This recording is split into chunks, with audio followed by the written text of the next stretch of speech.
una vez más porque estamos en este primer día de la semana. Una vez más honrando al Dios Todopoderoso. Porque qué manera más poderosa. ¿Cómo nosotros podemos comenzar mejor la semana si no es adorando a Dios, alabando a Dios? En las redes sociales le damos las bienvenidas a todos ustedes. Esta es la iglesia Cáncer Urbano y más.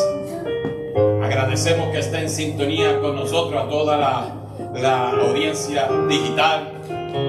Chile, Puerto Rico, Colombia, Cuba, República Dominicana y diferentes partes del mundo. Le damos la bienvenida y espero que lo que Dios está haciendo con nosotros aquí esta tarde, que también lo haga con ustedes ahí donde usted se encuentre. Bendito sea el nombre del Señor. Antes de seguir a la siguiente parte, me gustaría honrar a la visita. Tenemos a Debra Gutiérrez. Debra, bendito Dios, qué bueno que esté con nosotros. Dice que le invitó a la hermana Margaret. Qué bueno. Bueno, esta es su familia aquí. Esperemos que todo lo que Dios esté haciendo, que usted también lo experimente ahí sentada, y que de aquí en adelante la presencia del Señor llene no solamente a usted, pero sino que también llene a todo su hogar. Bendito Dios. Esto es una casa de amor, una casa de restauración. Así que siéntase cómoda, siéntase libre, como si estuviera en la sala de su casa. También nos visita Claribel Félix. Bendito Dios, aleluya. La invita la hermana Milagros. Bendito Dios, aleluya. Qué bueno, lo mismo. Claribel, le deseamos a usted. Esta es la familia Cáncer Urbano y más. Estamos aquí a la disposición de todos ustedes para ayudarle de toda manera que nosotros podamos hacerle. Y yo siempre tengo que hacer la pregunta: ¿hay alguno de ustedes dos que es de Barranquita, Puerto Rico? Aleluya, Dios mío. Huito, tengo fe, ya pronto. Bueno, qué bueno es el Señor.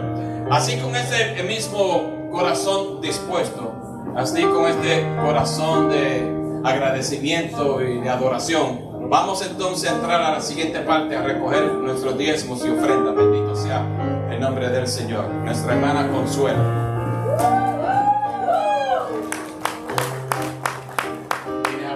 ¿Tienes audiencia? Wow. Amén. Hermano, solo les quería leer un versículo de Hechos 20:24. Dice, es como un recordatorio para que no se olviden, porque todavía Dios nos tiene aquí. Pero mi vida no vale nada para mí, a menos que la use para terminar la tarea que me asignó el Señor Jesús. La tarea de contarles a otros la buena noticia acerca de la maravillosa gracia de Dios. Bueno. Solo les quería recordar, un pequeño recordatorio, hermanos. No se sientan que todos son temporadas de nuestra vida, pero siempre recuerden que ustedes y nosotros estamos aquí todavía porque hay una tarea y una asignación que hay que terminar. Y cuando se termina, pues Dios dice: es tiempo de regresar a casa. Nunca se sientan que ustedes no tienen un propósito, todos lo tienen. Todos tenemos esa asignación, esa tarea.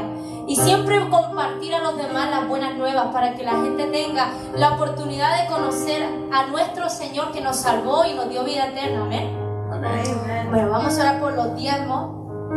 Espíritu Santo, Señor Jesús, te agradecemos, papá, por nuestro templo. Te agradecemos, Señor, por la adoración. Te agradecemos, Señor, por darnos un nuevo día, un nuevo amanecer.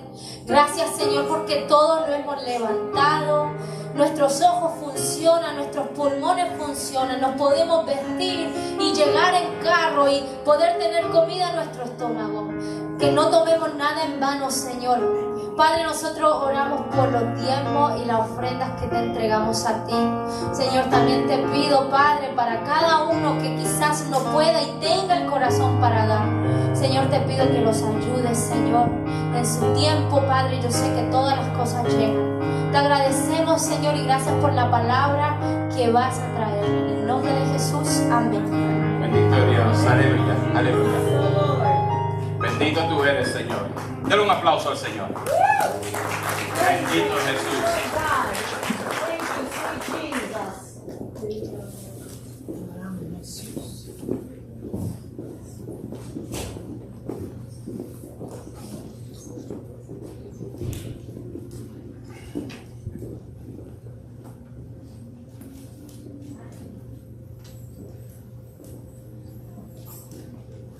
En esta semana, bueno, ayer específicamente,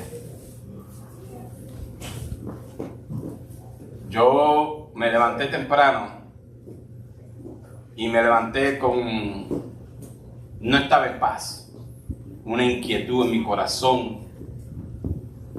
Me levanté directamente a orar. Yo entiendo que cuando Dios pone una inquietud en mi corazón es porque Él quiere hablar conmigo.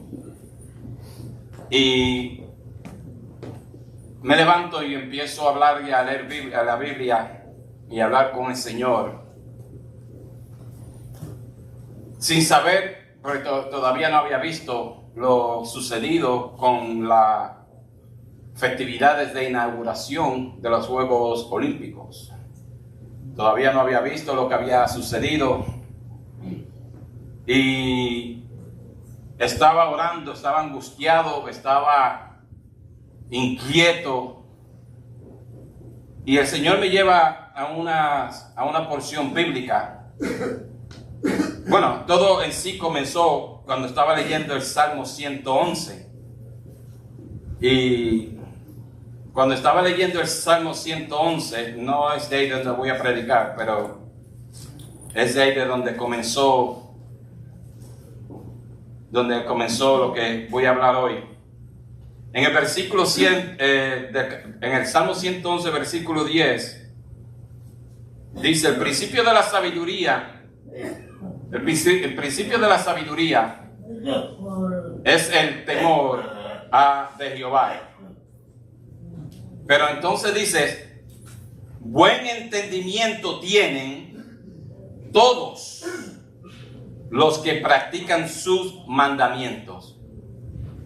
Buen entendimiento tienen. Y esa frase quedó incrustada en mi corazón. Buen entendimiento tienen todos los que practican sus mandamientos. Y estoy leyendo, estoy meditando en esa palabra, estoy hablando con el Señor sobre este salmo, y de momento entonces me lleva al libro de Primera de Crónicas. Primera de Crónicas me lleva al capítulo 21 y 22 del libro de Crónicas. Son porciones conocidas. Y empiezo a leer y a meditar en esa palabra. Y el Señor empieza a tocar mi corazón mientras voy leyendo. Y cuando yo estoy viendo esto, el Señor entonces me dice: yo quiero que tú veas lo que sucedió con la ceremonia de apertura de los Juegos Olímpicos. No lo había visto, no había visto nada. La realidad es que a mí no me interesan. Los Juegos Olímpicos no me interesan para nada. Pero entonces me pongo a mirar y lo que veo fue algo que yo me quedé con la boca abierta. Al principio no tuve palabras para poder describir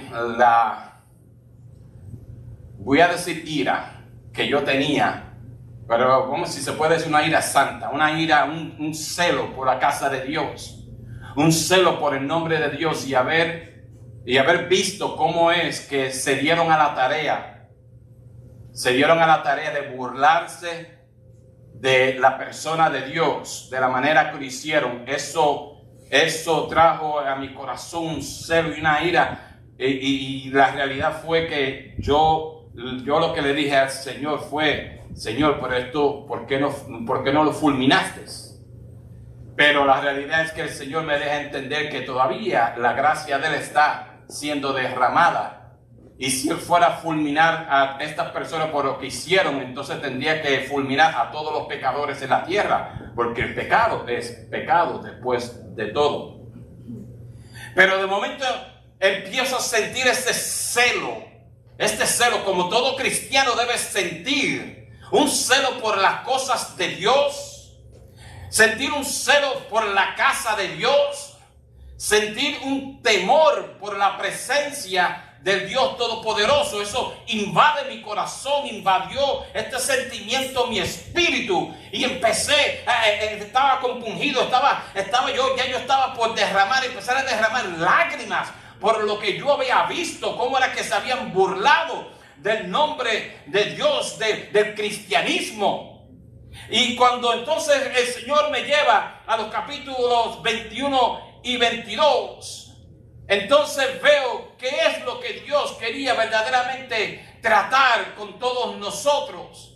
Y yo creo que el mensaje que vamos a oír hoy, yo creo que el mensaje que Dios nos va a hablar hoy es un mensaje que es activo, y es un mensaje que nosotros debemos prestar toda nuestra atención y dirigir todo nuestro espíritu para poder entender lo que está sucediendo y lo que Dios quiere de cada uno de nosotros.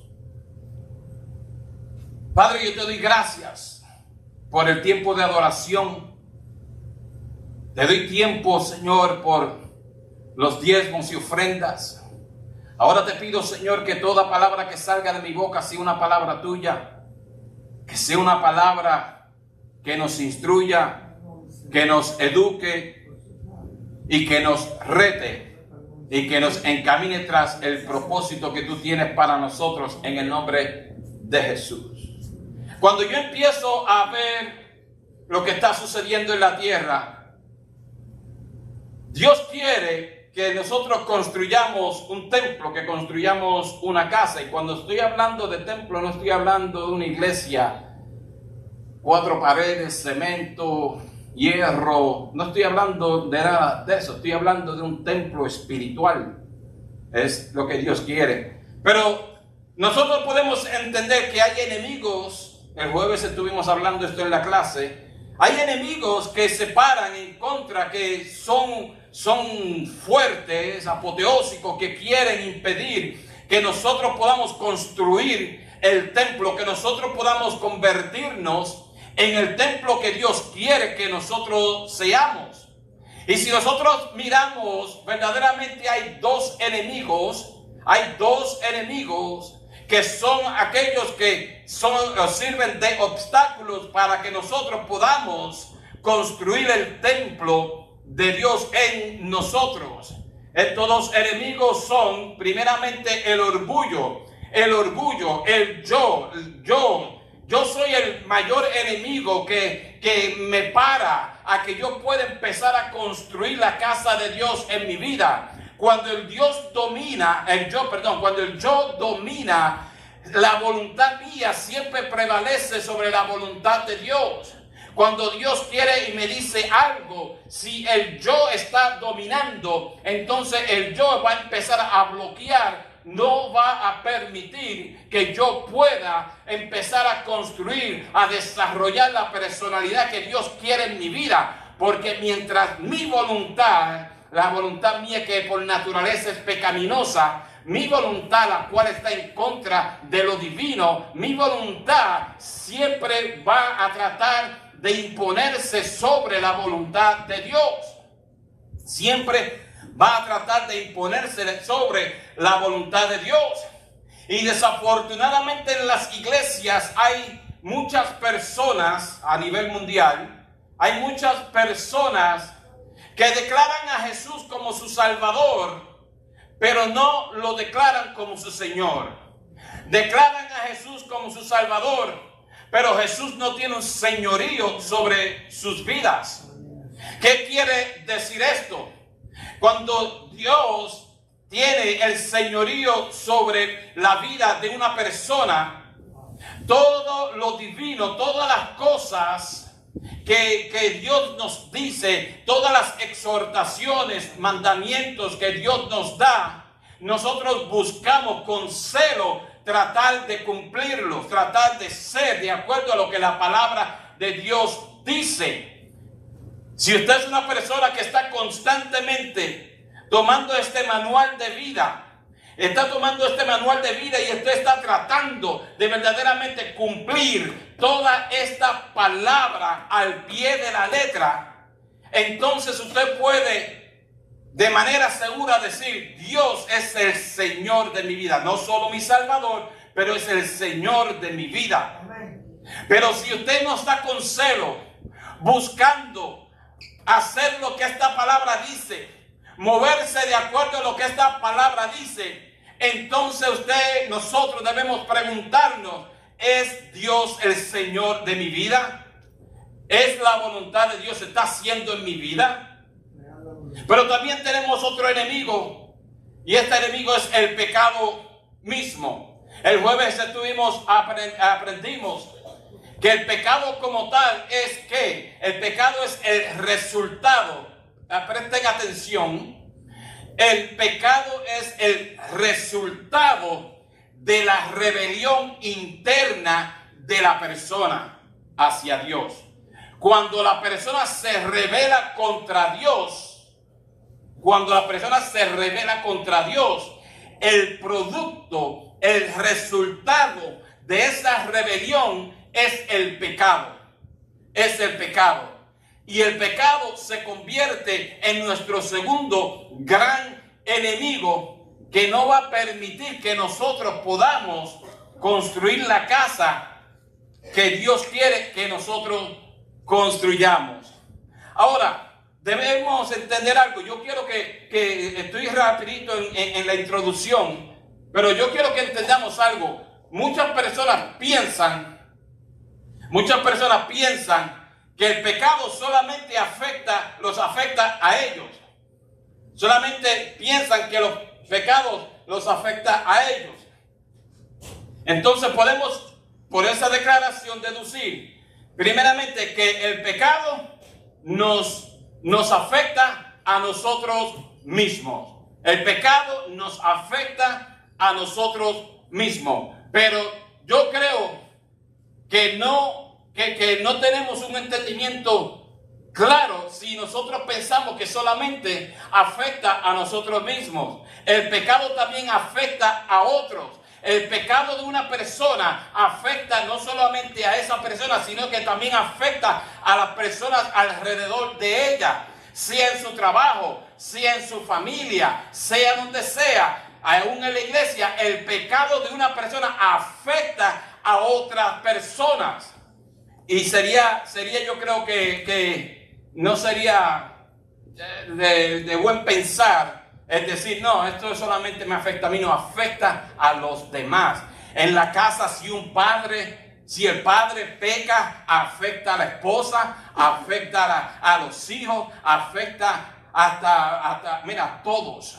Si lo mismo sucede con la esposa, lo mismo sucede con los hijos, con las hijas, con los nietos, con las nietas. Así es, en el trabajo también sucede. Si usted está pecando en el trabajo, eso afecta el ambiente de su trabajo.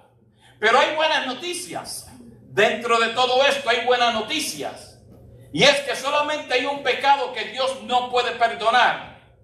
Hay un solo pecado que Dios no puede perdonar, y es la blasfemia contra el Espíritu Santo. Pero todos los demás pecados pueden ser perdonados. Dios quiere, no solamente puede, Dios quiere perdonar los pecados de nuestras vidas, siempre y cuando nosotros no blasfememos contra el Espíritu Santo, que es algo bien difícil de hacer. Porque eso es de toda. Usted dice que no, y usted niega la presencia, usted niega el trabajo, usted niega la divinidad en todo, en su vida y en todas las áreas. Si usted hace eso, si usted lo niega de esa manera, usted está blasfemando contra el Espíritu Santo. Entonces nosotros tenemos esta buena noticia. Dios quiere perdonar mi pecado. Dios quiere perdonar mi pecado. Mira a la persona que está al lado y dígale: Dios quiere perdonar mi pecado. Dígaselo sin miedo. Bendito Dios. Cuando nosotros estamos mirando la historia de David es uno de mis personajes favoritos en la palabra de Dios. El hombre Dice la palabra que tuvo un corazón tras el corazón de Dios, una persona que hizo grandes hazañas, una persona que el comienzo fue algo maravilloso, fue ungido cuando joven, estuvo esperando aproximadamente unos 14 años para poder ejercer el trono, el trono que era de él, el que había sido usurpado por la casa de Saúl. Y llega al poder y todo y hace grandes hazañas. El hombre peleó unas batallas apoteósicas, unas batallas poderosas para el reino. Pero David también fue como hombre, como humano, al fin y al cabo, también tuvo sus bajas. Él también tuvo sus bajas, él también tuvo situaciones donde él pecó. Y en el capítulo 21, aquí encontramos en los primeros versículos que David envía a Joab, el general de su ejército, le dice: yo quiero que tú vayas por todas las tierras y yo quiero que tú hagas un censo.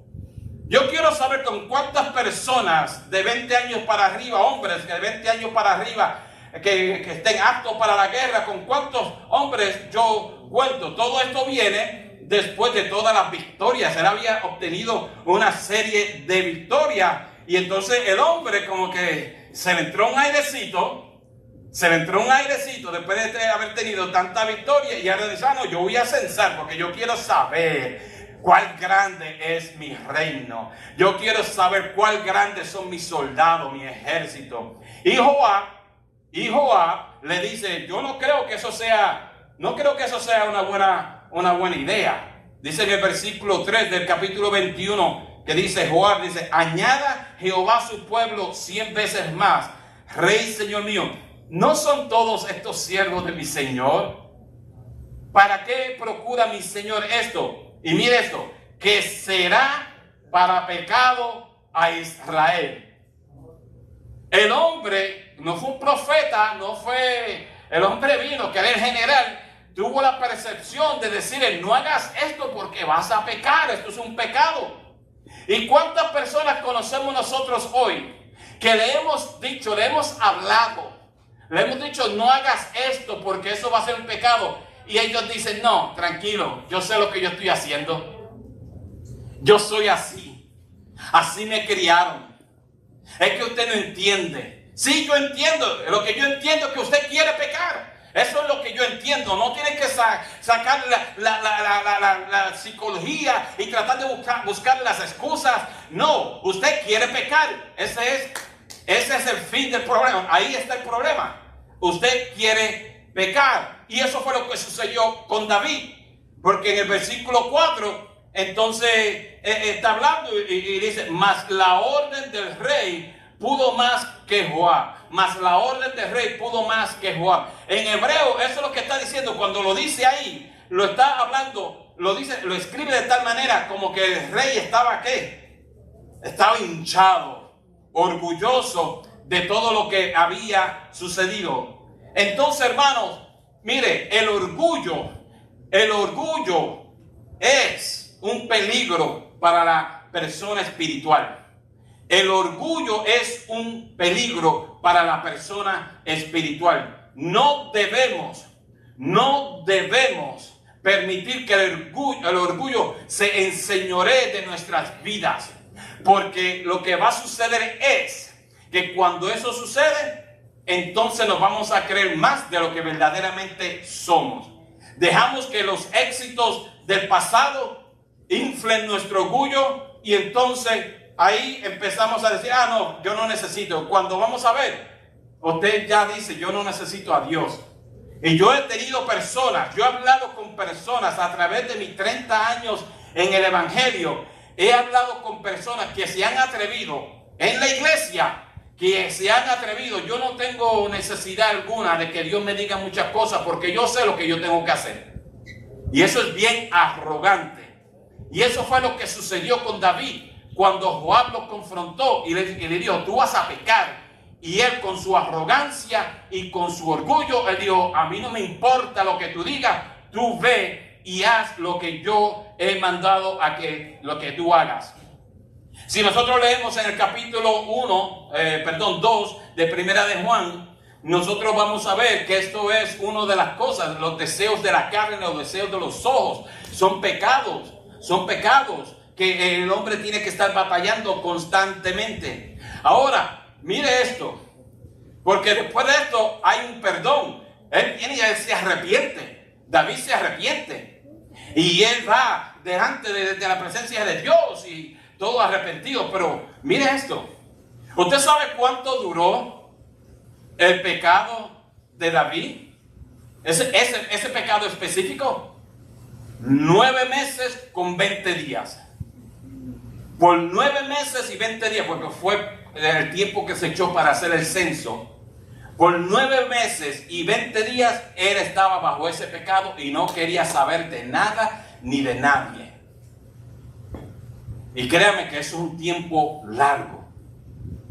Conocemos nosotros personas que le hemos hablado, le hemos dicho y ya llevan un tiempo largo viviendo en cierto pecado y no quieren deshacerse de él, porque eso es lo que sucedía con David.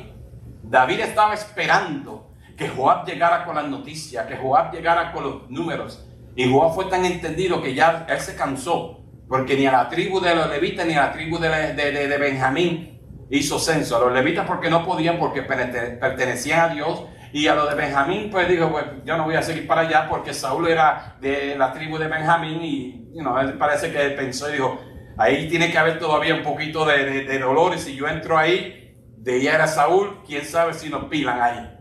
Entonces pues él regresó con las noticias.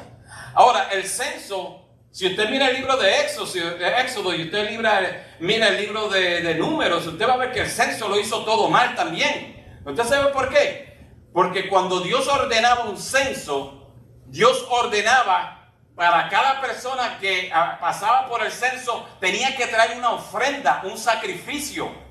Toda persona que pasaba por el censo tenía que traer una ofrenda y un sacrificio. Y eso no sucedió ahí. Entonces, eso estaba mal de todas maneras. Pero algo sucede. David pide perdón, viene un profeta, el profeta le habla, entonces él se arrepiente y algo empieza a suceder en la vida de David cuando él recibe el perdón. Entonces, ¿qué sucede aquí? Si vemos el capítulo, Dios le dice, le ordena a él, yo quiero que tú me edifiques un altar. Pero anterior a esto, Dios le había dicho a él, por tu voluntad tú hiciste este pecado, por tu voluntad tú hiciste esto, ahora yo te voy a dar, por tu voluntad yo te voy a dar 3 opciones de castigo. ¿Cuál de esos 3 castigos tú quieres? Así mismo se lo dijo. ¿Cuál castigo tú quieres de todo esto? Y él escogió uno, y de ese castigo murieron 70,000 personas. Nosotros nos quejamos y hacemos el pecado con Betsabé como un pecado poderoso, fuerte y todo, porque murieron 4 personas. Pero aquí murieron 70,000 hombres por causa del rey. Recuerden que el pecado afecta a los demás. El pecado del rey, no de Joab, no del pueblo, causó la muerte de 70,000 personas en ese lugar. Eso puede suceder en nuestras casas. Eso puede suceder en nuestros hogares. Que por causa del pecado mío, la casa entera muera. Que la casa entera experimente muerte. Pero la buena noticia, que Dios quiere perdonar el pecado. Y lo hizo con David. Él perdonó su pecado. Y nosotros podemos aprender unas cosas poderosas de esto. Bendito Dios. Primeramente, después que recibe el pecado, vemos lo siguiente. Cuando nosotros servimos a Dios, también nosotros servimos a las generaciones futuras.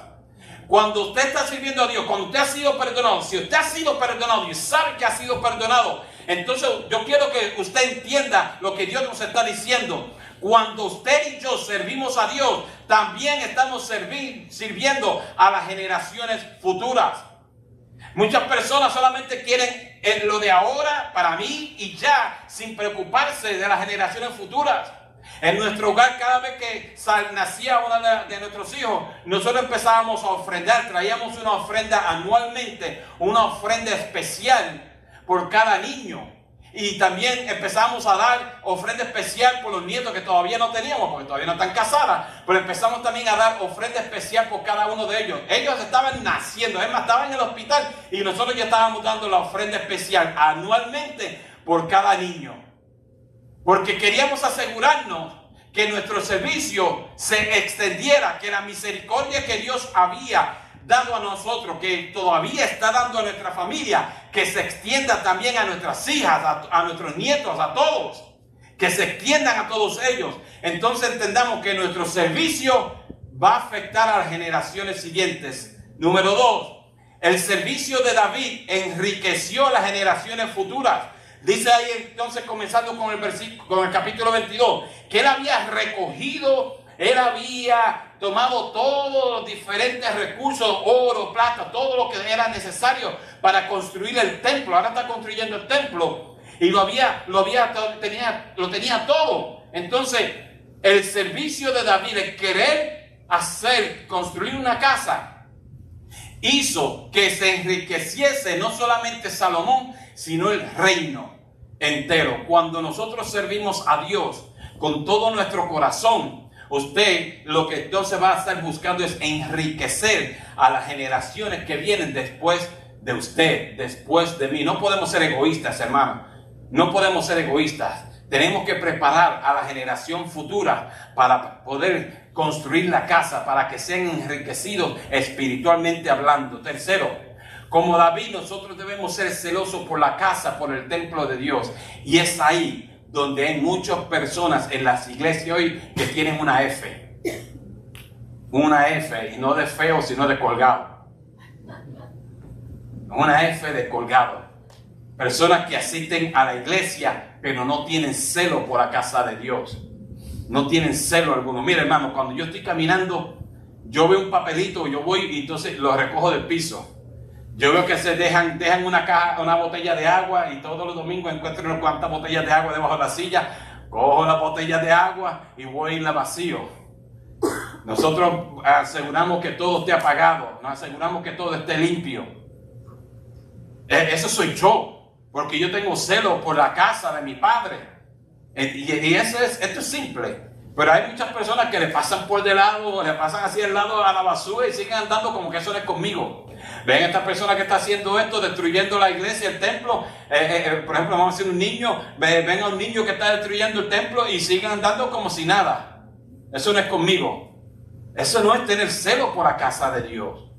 Pero más allá que todo eso, la Biblia nos enseña que usted y yo somos templos del Espíritu Santo. Entonces, ¿qué celo tiene usted por la casa de Dios en usted? Usted es el templo del Espíritu Santo. ¿Qué celo tiene usted por cuidar su casa, por cuidar ese templo que Dios ha construido en su vida? Usted tiene que ser un templo. Isaías capítulo 56, versículo 7 dice que el templo de Dios debe ser una casa de oración, no una cueva de ladrones como en Mateo. Le dice que el templo es una casa de oración. Usted tiene que ser una casa de oración. Usted tiene que ser una casa donde la presencia de Dios esté siempre. Pero cuando permitimos que la porquería como esto de los Juegos Olímpicos entre en nuestros espíritus, porque mire, hay muchos cristianos que están diciendo esto es lo más grande, tremendo show. Tremendo show es que en una de esas cuestiones que estaban enseñando, había un hombre que estaba enseñando su parte privada y todo el mundo aplaudiéndolo, incluyendo pastores. Tremendo show, tremenda cosa que está pasando. Estaban burlándose de Dios y encima de eso están enseñando estas cosas. Y para usted esto es lo más grande del mundo. La candidata a la presidencia de esta nación dijo que eso es lo más hermoso que ha sucedido, lo más grande que ha sucedido en este mundo a nivel mundial.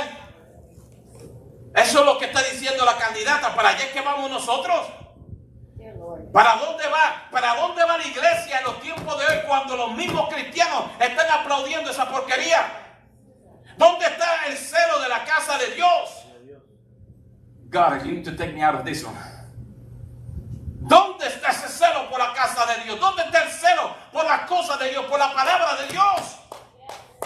Permitimos que las personas hagan y deshagan a nuestro alrededor y a nosotros no nos importa nada.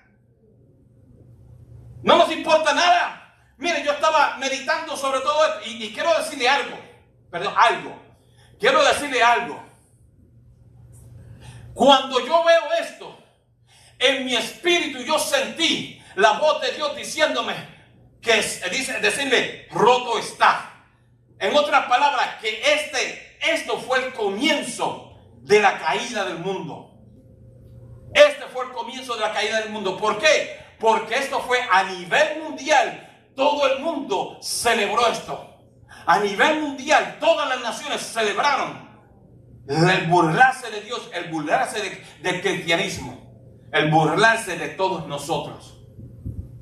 Yo sé que hay muchas personas que dicen que el cristiano, me estoy saliendo del mensaje, yo sé que hay muchas personas que dicen que el cristiano no debe estar envuelto en la política. Yo le digo a usted, no, eso es falso. Más que nunca, el cristiano tiene que estar envuelto en la política. ¿Por qué? Porque nosotros tenemos un mensaje principal que tenemos que dar. Nosotros tenemos el mensaje de salvación. Nosotros tenemos un mensaje que es de vida para las personas. Pero si nosotros permitimos que los gobiernos de la tierra, si nosotros permitimos que el gobierno de esta nación se meta y empieza a restringir a la iglesia, ¿cómo yo voy a predicar el mensaje de salvación? ¿Cómo usted va a predicar un mensaje de salvación si lo que quieren es solamente restringir y eliminar la iglesia? No sé si usted está entendiendo o sintiendo el celo que yo tengo. Yo tengo una ira santa con lo que ha sucedido aquí. Porque eso ha invadido el mundo espiritual. Eso le ha dado una galleta en la cara a la iglesia de Cristo. Yo pensaba y yo le dije, Señor, haz algo. Haz algo. Y en mi mente yo le dije, a que no se atreven a hacerle eso a los musulmanes. Y el Señor rápidamente me corrigió. Bueno, en parte el Señor, en la otra parte fui yo. No lo hacen con los musulmanes porque ellos saben que están las bombas, empiezan a explotar por todos lados primero. Pero el Señor me dijo, no lo hacen con los musulmanes porque es una religión muerta. En otras palabras, usted tiene el verdadero mensaje. Usted está sirviéndole al Dios verdadero. Pero entonces nos vamos a quedar callados. No vamos a tomar asuntos, cartas en el asunto. Vamos a seguir echando para adelante. Yo no le estoy diciendo a usted por quién votar, por quién no votar, qué hacer, qué no. Yo no le estoy diciendo esto. Usted tírese de oración a orar. Usted busque la dirección de Dios y usted ejerce el voto tal como Dios quiere que usted lo ejerza. Yo no lo voy a decir a usted. Yo sé lo que ya yo voy a hacer. Pero yo no voy a permitir, mientras el Señor me tenga a mí como pastor de una iglesia, yo no puedo permitir que esto siga sucediendo. No puedo permitir que se levanten fuerzas como esta para tratar de burlarse del Dios que me ha dado vida, tratar de burlarse del Dios que me salvó del pozo de la desesperación, que me sacó del lodo cenagoso y puso mis pies en una piedra, en la roca y como vive. Yo no puedo permitir, hermano. I cannot allow it. Yo sé lo que es estar muerto. Yo sé lo que tener. Mire, yo estaba en una situación crítica antes de convertirme. Yo estaba casi que, hasta espiritualmente hablando, mire, oigan esto. Tienen que oír esto. Hubieron tiempos, yo llegaba a lugares donde yo estaba y yo podía oler el olor de azufre. Olor de azufre. Y todavía no era convertido. Y tener como una voz que estaba conmigo que me decía, ¿qué tú haces aquí? Wow. ¿Qué tú haces aquí? Y yo, pues como estaba borracho, entonces yo decía, no, ese es mi mente, ese es todo el alcohol que me he metido. Me tiene así, oyendo voces. No, eso era Dios hablándome. Y me estaba permitiendo sentir el olor de azufre. En otras palabras, hermano, yo estaba en un punto donde yo estaba tocando el infierno, experimentando el infierno cuando yo podía oler eso. Y Dios me saca de ahí, y Dios me da vida, Dios me salva y me pone en un lugar mejor donde ahora yo puedo oler los perfumes de Engadi, los perfumes de olivo y todo. Entonces, ¿cómo yo no voy a tener celos por la casa de mi Dios? ¿Cómo yo voy a permitir que esas porquerías entren a mi espíritu? Jóvenes que estén aquí, presten atención a esto que está sucediendo, porque esto es un ataque. Esto es un ataque que tiene el propósito, y ahora estoy profetizando. Esto es un ataque que tiene como propósito el tomar sus mentes, el tomar sus espíritus. Y ustedes necesitan hoy por hoy pararse y atreverse a ser aquellas personas que van a pelear por el evangelio, que van a vivir con celo por la casa de Dios. Ha dicho el Señor. Salima soja maikenda. Nosotros estamos haciendo unas preparaciones. Fue lo siguiente que sucedió con David. David hizo tanta preparación que Salomón no tuvo que hacer nada. David preparó todo. Estamos nosotros preparando a las generaciones. Estamos nosotros preparando para las generaciones futuras. Tomo por ejemplo a Ginelis. ¿Están ustedes preparando el futuro de Ginelis? Estamos nosotros preparando el futuro. Y es un ejemplo, no estoy diciendo nada, es un ejemplo. Estamos nosotros tomando el tiempo para preparar el campo, para preparar el campo espiritual, para preparar a nuestros jóvenes para la batalla que se acerca. Vaya. God, you're talking. David entendió que edificar casa a Dios debe tener un costo. Nosotros queremos todo muy fácil. Nosotros lo queremos todo muy fácil. Mire, nosotros, una vez yo hablé con una persona. No he hablado con esa persona más. Créeme. Porque llegó el punto después que yo le ministré. Y la persona no quería cambiar. Yo tuve que sacudirme el polvo de mi suela y dejarlo. Porque le ministré demasiadas veces y no quiso hacer caso. Pero esta persona a mí me molestó un día.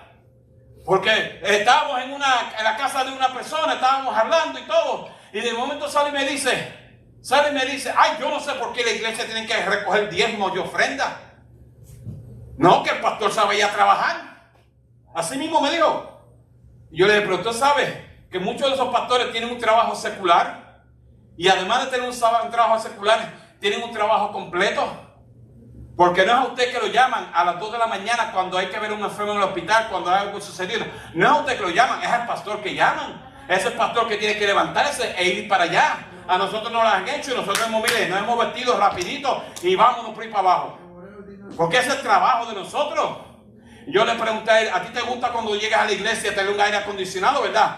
Claro que sí. ¿A ti te gusta cuando llegas a la iglesia tener una silla bonita, verdad? Claro que sí. ¿A ti te gusta que cuando tú llegas a la iglesia que todo esté oliendo bien y que las paredes y todo esté pintado, verdad? Sí, eso, claro que sí. Eso lo hacen los diezmos y las ofrendas de las personas.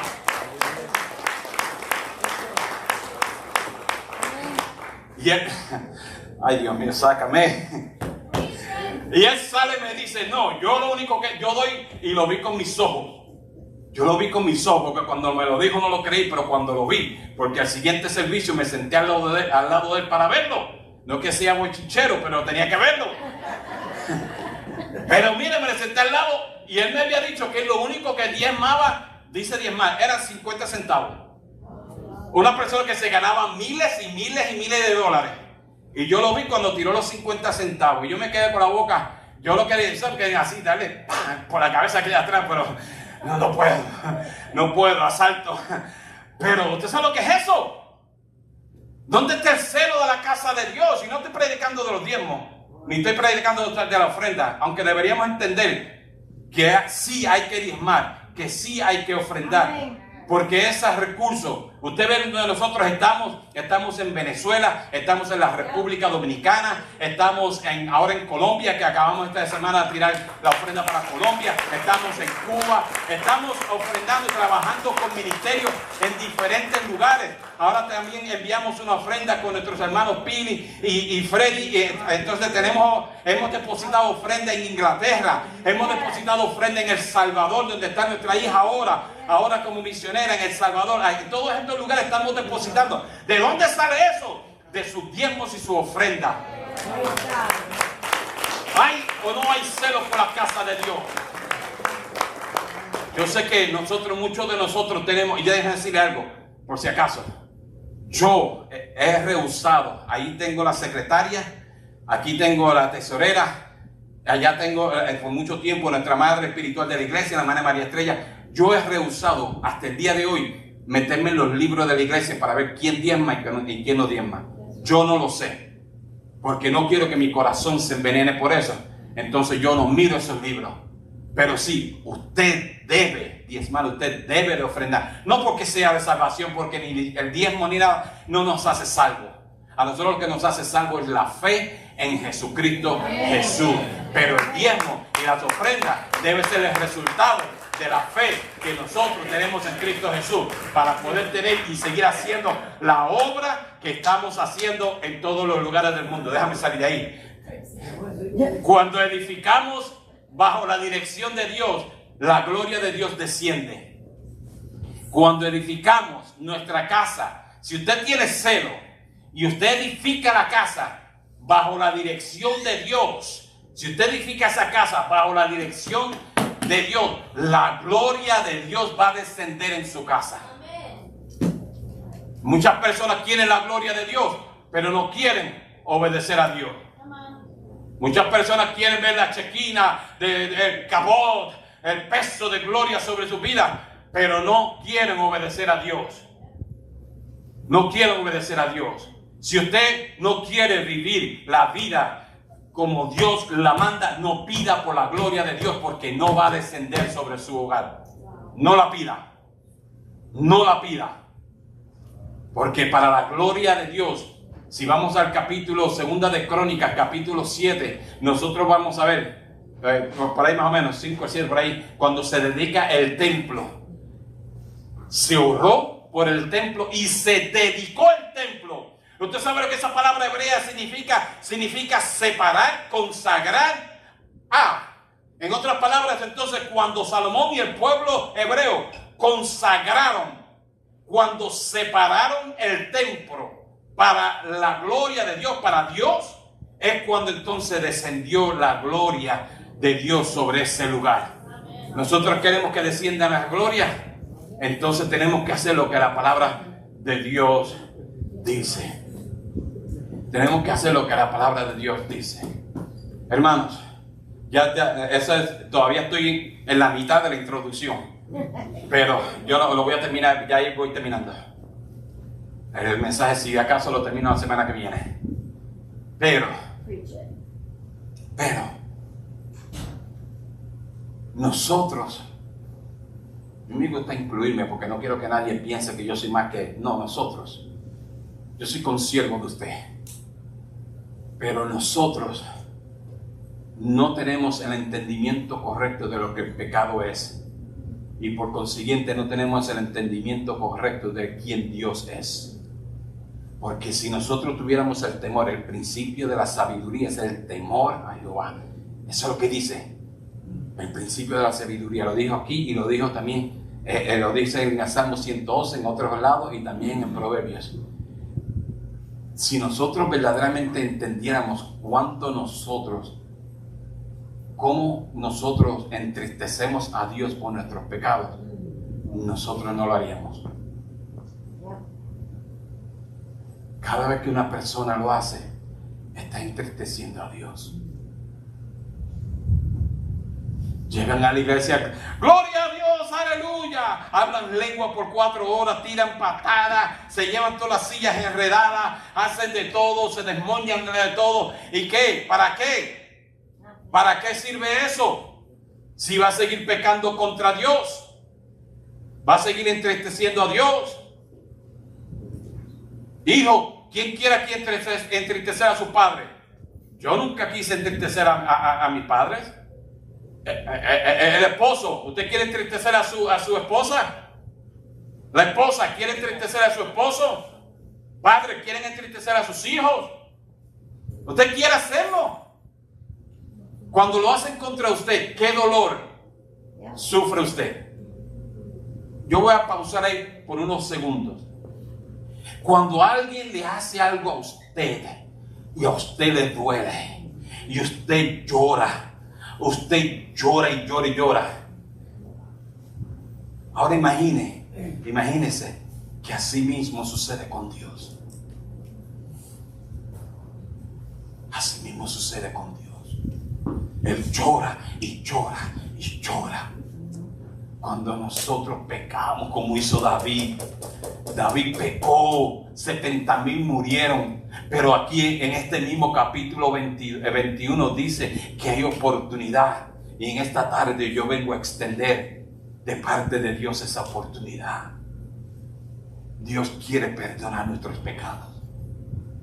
Hermanos, lo que hemos visto con esta inauguración de los Juegos Olímpicos, esta porquería que hemos visto, solamente puede ser parada si la iglesia, si el cuerpo de Cristo toma cartas en el asunto. Por demasiado tiempo hemos estado callados. Por demasiado tiempo hemos tomado la ruta de decir: yo no voy a hacer nada. Yo vengo a preguntarle a una iglesia: ¿cuántas personas aquí están hoy decididos a pelear por el Evangelio de Dios? ¿Cuántas personas aquí están decididas hoy a pelear por el nombre de Dios? ¿Cuántas personas hoy aquí están decididas a pelear por el templo de Dios? Hay aquí santos, hay aquí hombres y mujeres que están decididos a pelear por el templo, por la casa de Dios, por el nombre de Dios, a su nombre. Entonces salgamos de aquí como un ejército. Salgamos de aquí decididos. Salgamos de aquí con el reto de que de aquí en adelante vamos a pelear por la casa de Dios. Vamos a pelear por el nombre de Dios. Que vamos a pelear por mi templo, por mi casa, por mis hijos, por mis hijas, por el trabajo, por todo. Que vamos a pelear por todos ellos. Salga decidido esta tarde de aquí. Esto es un llamado a atalaya. Los atalayas eran personas, no eran los que iban llevando libritos de la casa vendiéndolos por $1. Eso no es una atalaya. Los atalayas eran personas que estaban colocadas en torres de seguridad, de vigía. Y estos atalayas, cuando veían el peligro, tomaban el shofar, la trompeta del carnero, y empezaban a tocarla desde la distancia, millas y millas y millas y millas. Eso se podía empezar. Y este tocaba, y este de aquí tocaba, y este de aquí tocaba, y este de aquí tocaba. Y millas y millas y millas antes que llegaran los ejércitos, el peligro de la ciudad, ya la ciudad había oído la trompeta de peligro. Este es un llamado a atalaya. Este es un llamado donde nosotros estamos siendo llamados a tocar la trompeta de Dios. Donde estamos llamados a salir de aquí en esta tarde tocando el shofar de Dios. ¿Para qué? Para la protección del pueblo, para la protección de sus hijos, para la protección de sus nietos. Es tiempo, estamos en guerra. Nos han declarado guerra. Y yo pido, hay valientes como los valientes de David que estén aquí con nosotros hoy.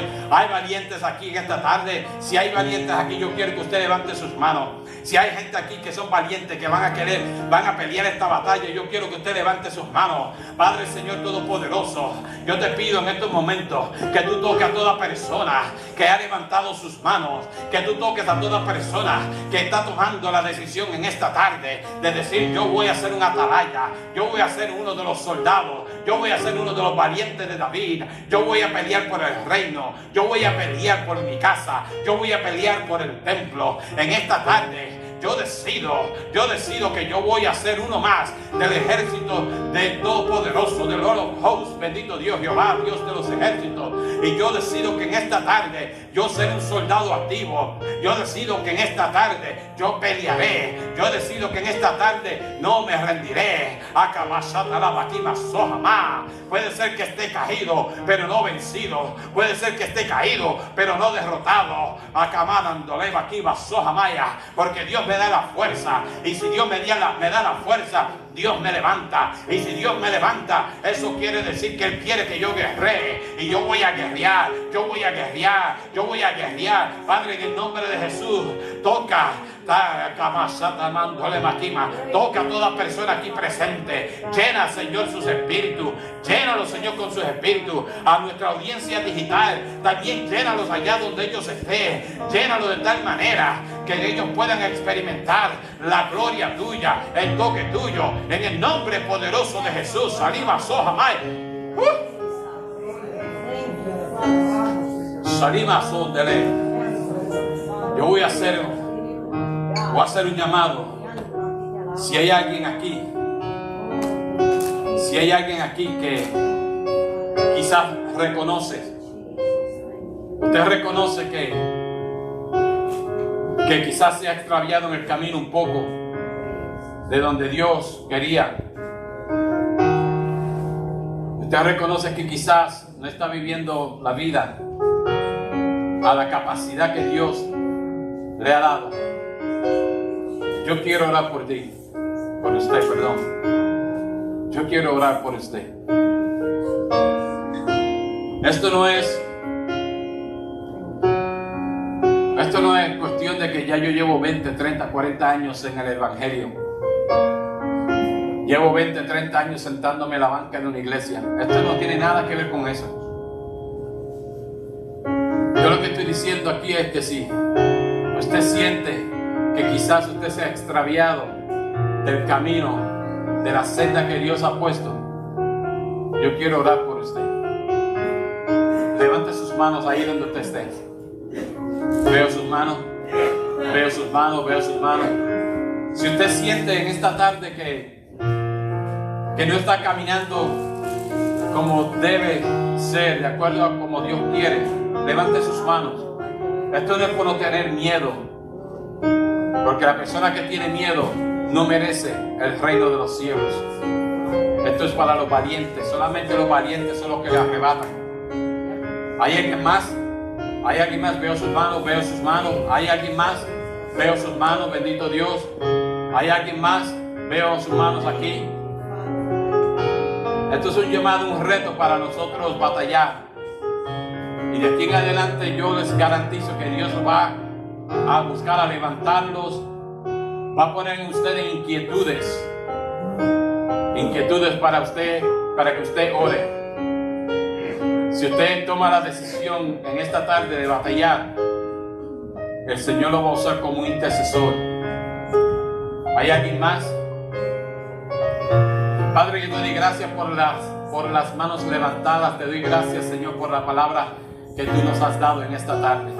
Te pido, Dios Todopoderoso, Señor, que así como tú has puesto esta inquietud en mi vida, en mi espíritu, por el celo de tu casa, Señor, que somos nosotros. Yo soy una casa, ellos son una casa, todos somos un templo, mi Dios, templo del Espíritu Santo.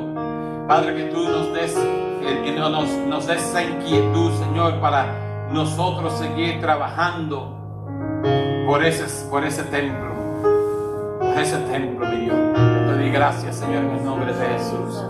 Amén. Bendito Dios. En las redes sociales le damos las gracias a ustedes por haber compartido con nosotros en esta tarde. Le pedimos al Señor que esta palabra que hemos predicado, que el Señor nos ha dado hoy, que sea una palabra que los rete y que los encamine tras ese propósito que Dios ha puesto en sus vidas. Que Dios los bendiga y que Dios los guarde.